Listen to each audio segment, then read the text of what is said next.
The Water Margin, Chapter 15.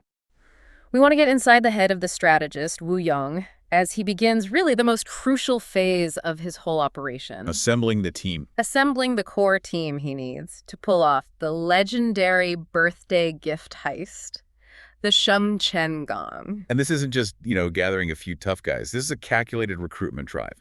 The target is immense, this tribute convoy carrying massive wealth. And the timing is it's everything. Right. The time frame alone tells you all you need to know about the pressure Wu Yong is under.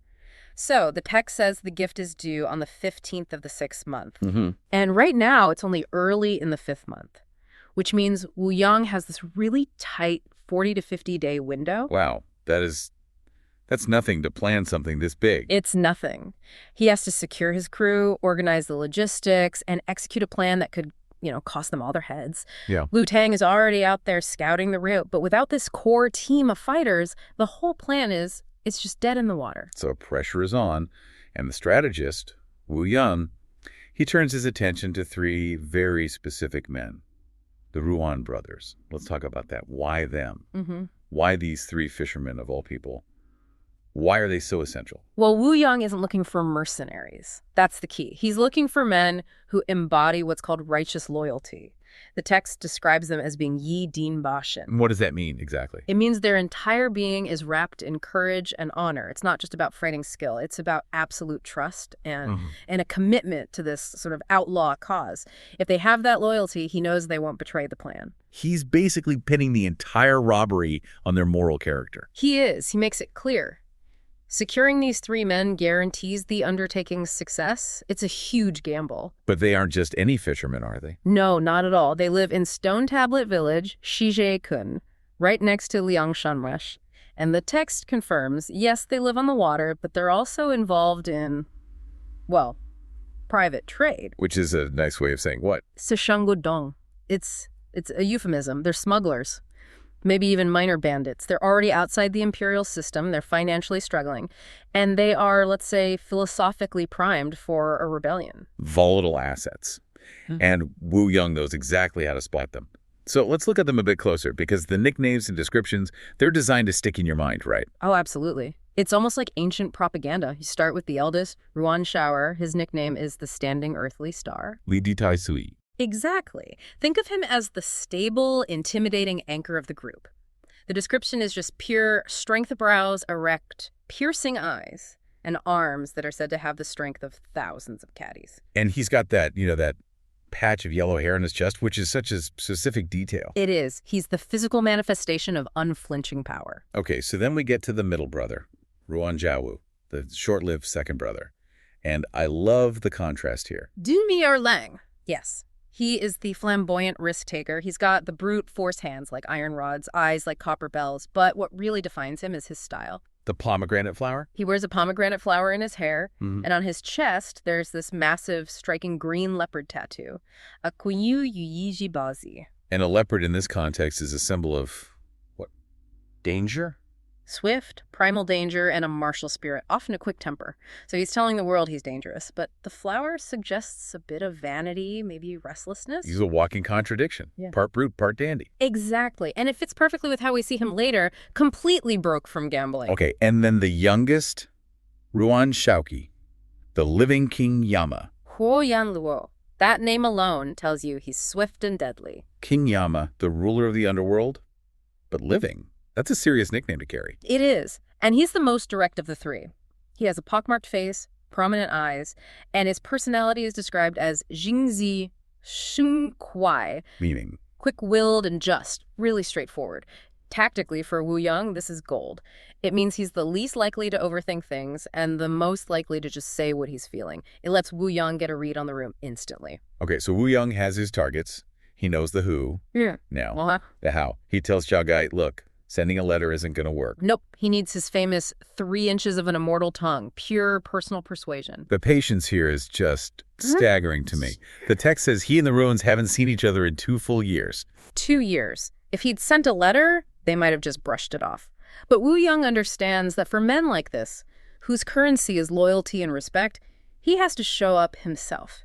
His presence validates the massive risk he's about to ask them to take. So is he waiting for them to be financially desperate? Or just waiting for the right target, like this convoy? I think it's a bit of both, but the birthday gift was definitely the main driver. Still, a good strategist knows you never approach a potential recruit when they're comfortable. Right. So he travels overnight, leaves at the third watch around 3 a.m., and gets to Stone Tablet Village by noon. It's all about demonstrating urgency and his own commitment. And when he gets there, he launches the ruse. The golden cart. He can't just walk in and announce a plan to rob the government. Of course not. It's a masterstroke of psychological manipulation. He says he's working for a rich guy who needs golden carp for a banquet. But, and here's the key, he specifies two things. The fish have to be golden carp, and they have to weigh between 14 and 15 caddies each. Okay, let's just put that in perspective. A caddy is, what, about 1.3 pounds? So he's asking for a single carp that weighs 18 to 20 pounds. Exactly. It's a monstrous fish. It is a deliberately impossible order. So why do that? Well, he achieves three things at once. First, he establishes his authority through his wealthy master. Second, he gives Ruan Shower a reason to spend the whole day with him trying to find this impossible fish. And third? Third, it justifies the large amount of silver he's carrying. He's prepared to spend big, he's paying for impossibility, and that immediately creates a sense of debt and expectation. So Ruan Shower is hooked, pardon the pun, Yeah. and he agrees to try, which means gathering the other brothers. Right. They paddle out and they immediately spot Ruan Shoki in the reeds. Then they go looking for Zhao, the middle one, at his home. And this is where Wu Yong gets the critical piece of leverage he needs. The moment of weakness. Total weakness. His mother says he's out gambling, he's lost everything. He even took her hairpin just to stay in the game. That is rock bottom. That's desperation. Desperation breeds compliance. They find him coming back with just 2 strings of tapa coins. He's completely defeated. And this is where Ruan Joki's direct personality comes in handy for Wu Yong. It pays off beautifully. Shaoqi just vents. He says, "Why do we always lose everything when we gamble? It's terrible luck." He just hands Wu Yong the perfect sales pitch on a silver platter. Literally. We are good men, but we're being crushed by bad luck and poverty. Wu Yong now knows that the lure of unimaginable wealth will be far more compelling than the fear of the emperor. He's found that perfect intersection of courage and destitution. Which brings us to the famous Water Pavilion dinner. This isn't just a social meal. This is a strategic move. Oh, absolutely. It's about creating obligation and setting the stage for total isolation. They pick a secluded spot, a Xingmei Jingdian, a water pavilion hotel surrounded by willows and lotus flowers. Picturesque, but more importantly. It's private, surrounded by water, hard for anyone to overhear what's about to be said. And the meal itself is a statement. The Ruins offer to gift him some smaller fish they have, maybe 5 or 6 caddies. But Wu Yong says no. Why refuse their gift? Well, by refusing, he reinforces the golden carp story. He keeps up the pretense. But more importantly, he maintains the power dynamic. He has to be the one spending the money. He needs them to accept his hospitality, and with it, an implicit debt. And what hospitality it is, the menu is. It's legendary. To feed these 3, they order 10 caddies of freshly slaughtered beef. And that's just for starters. Right. Then they up it to 20 caddies of beef, raw and cooked, a pair of large chickens, and a whole jar, an entire wing of wine. All paid for with the silver Wu Yong provided. He deliberately bankrolls a feast they could never afford on their own. And ordering so much beef, that's not just about showing off his wealth, is it? It's kind of an outlaw thing to do. It's a huge outlaw signal. Beef was often restricted for commoners. Eating it in such huge quantities is a small act of rebellion in itself. It's an instant bonding mechanism. Wu Yong is basically saying, I see you, I respect you, and I'm willing to share wealth beyond anything you've seen lately. The dinner is a strategic investment. A very smart one, and it pays off immediately. Wu Yong knows the hotel is still too public for the real talk. He's provided the feast, he's established the debt. Now he just needs to get them alone. And Ruan Joer makes the invitation. The crucial invitation. It's getting late, Professor. Please stay the night at my house. And there it is. Wu Yong has successfully maneuvered them from a public space to a private one. From hospitality to trust, where the real conversation, the pitch for the heist, can finally begin. It's at the home of Ruan Joer. He's the eldest brother. Okay. And he's there with his younger brothers, Xiao Wu and Xiao Qi. They've just killed a chicken. They're drinking wine. Very casual. So, Wu Yong, where does he begin? What's the opening move? Well, that's the brilliant part. He starts with this seemingly innocent question. He zeroes in on their biggest sore spot, their job. He just asks why they aren't catching any big fish. And Ruan Xiao'er's answer, it just says everything. He admits, yeah, the big fish are all in Liangshan Marsh, but then he says, they, and I think the quote is, absolutely dare not go there anymore. Even though it used to be their rice bowl. Their rice bowl. Let's talk about that phrase. That phrase, the Yufan win, it's so important. It's not just their job, it's their whole life, their income, their identity. I mean, it's generations of their family's work. So for them to say they can't go there anymore. It means their entire world, their economy has just collapsed. It's gone. And it wasn't a natural disaster or anything like that. It was, for lack of a better word, competition. A much more violent organization just took over. A very powerful group of strongmen. They're basically a full-blown bandit organization now. The leaders are named. There's the white-clothed scholar Wang Lin. And he's a Luidi Jumlin, a failed civil service exam candidate. That detail seems really important. Oh, it's crucial. It's a huge indictment of the whole imperial system, you know. The state promises that if you study hard, you can move up. But it rejected this guy, Wang Lin. So he took his skills and applied them to banditry. So the state's failure to absorb its own educated people is now hurting the common folk, like the Ruan brothers. Exactly. And this isn't some small-time gang. They're sophisticated. They have an intelligence guy, dryland crocodile Zugi, running a hotel just for scouting. And they have real muscle. The new recruit, Leopardhead, Lin Chong, a former military instructor. Which tells you they're escalating. This isn't just simple robbery anymore. This is becoming something much, much bigger, something dangerous. The numbers back that up, right? 500 to 700 people. 500 to 700, yeah. They're systematically robbing everyone who passes by. And the Ruan brothers, they haven't been able to fish there for over a year. Their rice bowl isn't just cracked, it's completely shattered. Which sets the stage perfectly for the next part of the conversation. The brothers are skilled, but they're broke, and their legal way of life is gone. So the big question is, where are the authorities? Why isn't the state doing anything? Exactly. And this is where Wu Young lets them vent. He opens the door for them to talk about who they really hate. And it's not the bandits. No, it's the establishment. It's the officials. The answer they give is just. It's devastating. The Daoguansi, the police, basically, are not just useless. They're actually worse. Worse how? The brothers say when the officials come to the countryside, they don't hunt bandits. They just prey on the good, law-abiding citizens. So the cops are basically just another gang. A state-sanctioned one? They eat the villagers' pigs and chickens, and then they demand payoffs, Panchan, just for the trouble of showing up. They're just another tax, really. An oppressive one. So to the Ruan brothers, the law showing up is actually a bigger threat than the outlaws. It's an invasion. And it proves the state has lost all its legitimacy. When the police are the ones you're most afraid of, the whole system is broken. So how do these officials react to the actual bandits in Liangshan? They're cowards, utter cowards. Ruan Xiao'er says they're scared out of their wits. They won't even look them in the eye. They only prey on the weak. There's this one line that's just full of this dark irony. Ruan Xiao'er says that even though he's starving, at least he's saving money on all the government levies and taxes. I mean, think about how absurd that is.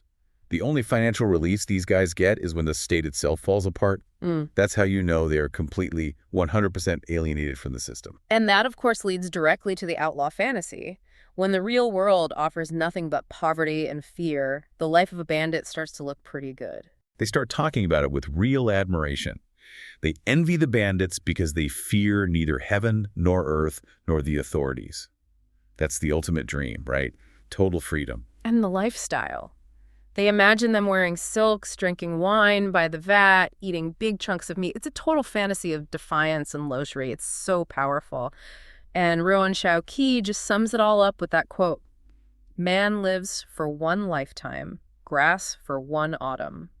He says he'd give anything to live like that, even for just one day. That's it. That's the sound of a man with nothing left to lose. And that is exactly the signal Wu Yong was waiting for. He knows they're ready. But before he makes his pitch, he has to be sure. So he starts vetting them. Right. He has to test their commitment. So he throws some cold water on it. He pretends to disapprove, saying banditry is, a petty crime. It's only worth 50 or 70 lashes if you get caught. He's basically asking, are you guys serious, or is this just the wine talking? It's a great move. If they hesitate, he knows they aren't right for the job. But they don't, do they? Not at all. They double down. They say they're tired of injustice. And they say they're just waiting for a leader who will recognize their talent. For someone like that, they'd go through fire and water. So it's not just about money, it's about respect. It's about merit. They have a skill, and they want to sell it to someone who appreciates it. Okay, so now that he knows they're committed, he asks the obvious question. Why not just join the bandits already at Liangshan? And this is where Wang Lun's bad reputation becomes Wu Yang's greatest asset. The brothers say they've heard Wang Lun is narrow-minded Dzingdi Zixia. He's not good at accepting new talent. They even bring up how poorly he treated the new guy, Lin Chang. Exactly. So they're skilled, they're available, but they have a principle. They won't work for a petty, jealous boss. Ruan Xiaowu even says they would gladly die for a leader who is generous, like a scholar, like Wu Yang. He's basically telling him what he needs to hear without even realizing it. It's a perfect confirmation. Wang Lin's terrible management style just delivered this incredible talent pool right to Wu Yang's doorstep. The vetting is complete. So Wu Yang makes his pivot. He drops the name of his actual boss, Chao Guy, the pagoda-lifting heavenly king. And their reaction is immediate. They know him by reputation. A good man who champions justice. The contrast with Wang Lin is it's night and day. And then Wu Yang comes clean. He admits he was never there to buy fish. He says Chao Guy sent him specifically to recruit them. Which makes them feel valued, chosen.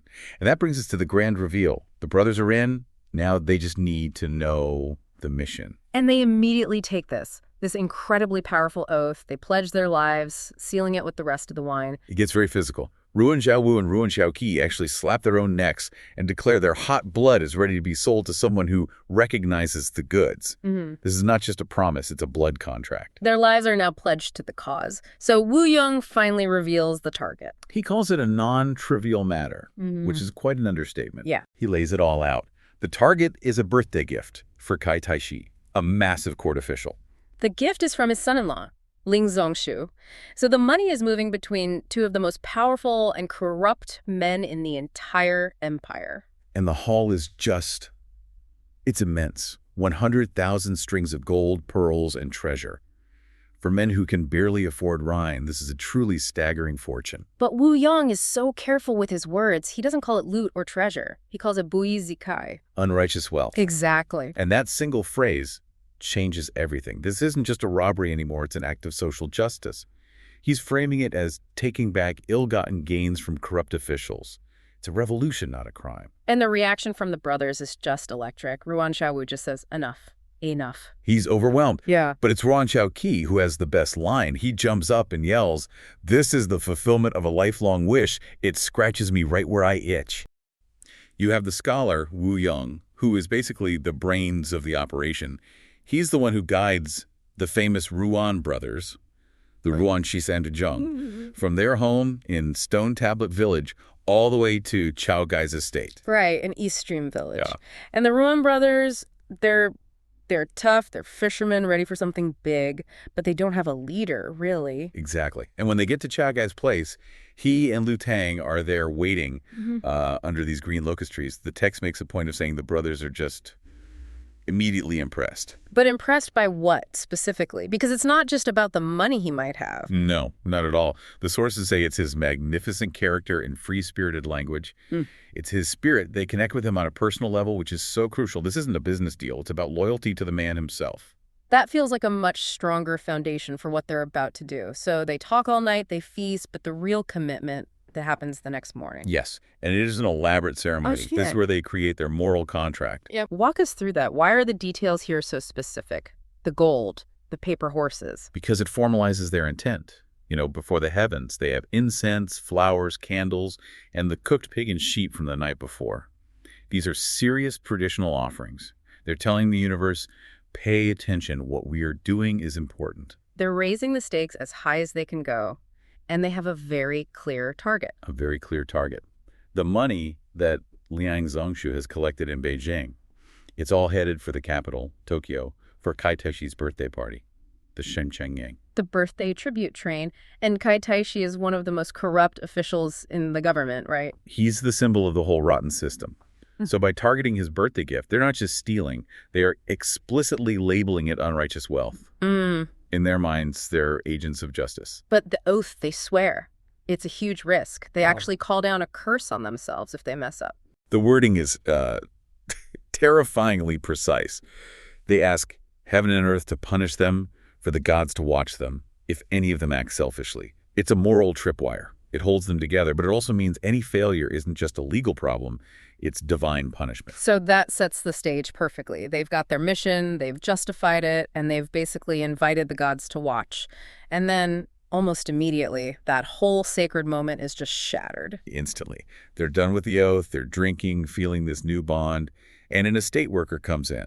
There's a mister at the gate, a Taoist priest asking for alms. And Chow Guy, who's probably feeling pretty important right about now, he tries to just brush him off, right? He sends out grain. Yeah, first a bit of rice, then he ups it to a much larger amount of grain, saying he's too busy to meet some random person. But the Taoist refuses all of it. He just won't take the money. No, and that's a huge red flag. The priest says his name is Yi King Taoist, and he makes it clear he's not there for food or money. He came because he heard Chow Guy was an Yi Ki righteous man. So it's a test. He's deliberately rejecting the handouts to see what Chow Guy is really made of. It's absolutely a test. A truly righteous man wouldn't just send away someone who traveled all that way based on his reputation. The Taoist is checking if Chow Guy is the real deal. And Chow Guy keeps refusing, and well, then things escalate.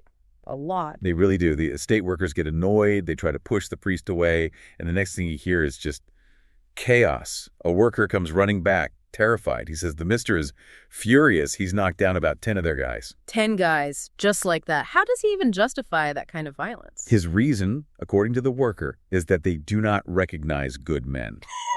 It's a power move. It forces Chow Guy to come out and it screams to everyone there, I am not a normal priest. I have serious skills. He's making a point with force. So Chow Guy has no choice. He has to go out and see what's happening. And the description we get of this man, it's incredible. It's an unforgettable image. He's huge, for one thing, 8 feet tall. And his clothes are this mix of like a mountain hermit and a warrior. He has the double top knots, a coarse robe. But it's the accessories that really tell this story, isn't it? He's got a tortoiseshell fan, like a scholar. But then on his back, there's this ancient bronze sword with pine grain patterns. That details suggest it's old, it's powerful, it's not some standard issue army weapon. His whole appearance is just this mix of sage-like wisdom and raw physical power. So Chow Guy, who's smart enough to see both the danger and the potential here, he calms everyone down. They move to a smaller, more private room. And the man finally introduces himself. Yes. He says he is Gongsun Sheng from Jizu. Yeah. We learn his martial arts are so good, he's nicknamed Gongsun Sheng the Elder Brother. So right away, he's a top-tier fighter. But that's almost the least interesting thing about him, which is saying something. It really is. Yeah. Because then he drops the bombshell. He says he's mastered Taoist arts. He can summon wind and rain. He can ride on the mist and clouds. This completely changes the game. Their little group just gained a supernatural advantage. Which is how he gets that amazing nickname, Dragon in the Clouds, Ruyan Long. Exactly. He's not just a warrior anymore. He's a force of nature. So now the plan just accelerates. Gongsun Sheng says he came because of Chow Guy's righteous reputation, and then he offers a gift. A meeting gift, he calls it.